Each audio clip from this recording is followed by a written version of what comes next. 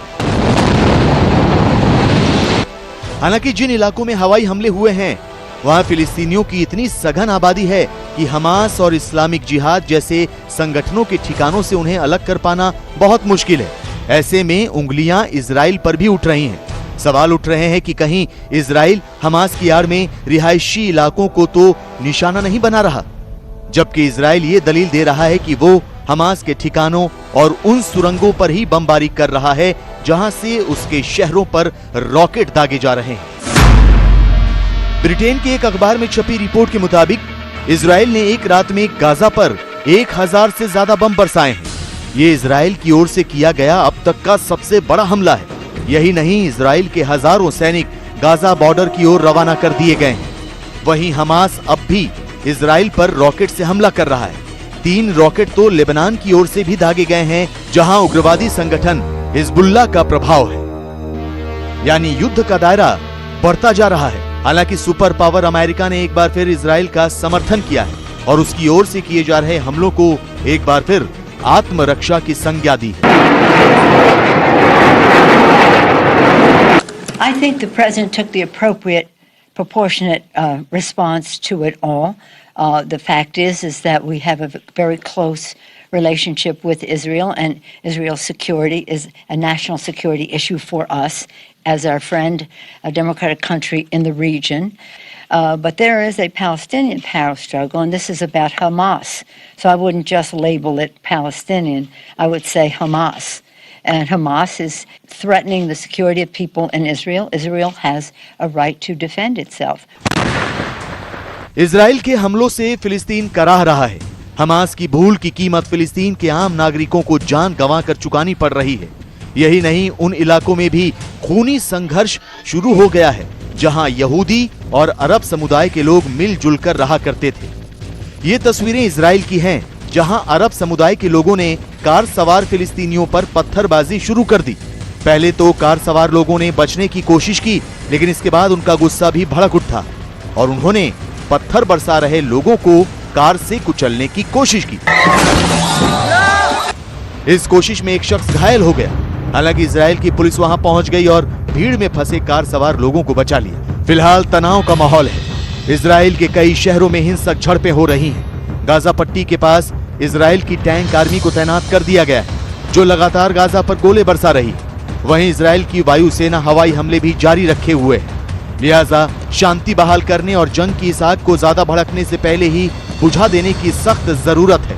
संयुक्त राष्ट्र सुरक्षा परिषद की रविवार को एक बैठक होने वाली है, जिसमें इस मुद्दे पर चर्चा होगी। ऐसे में उम्मीद है कि संयुक्त राष्ट्र 2 देशों में जारी इस संग्राम को रोक पाएगा।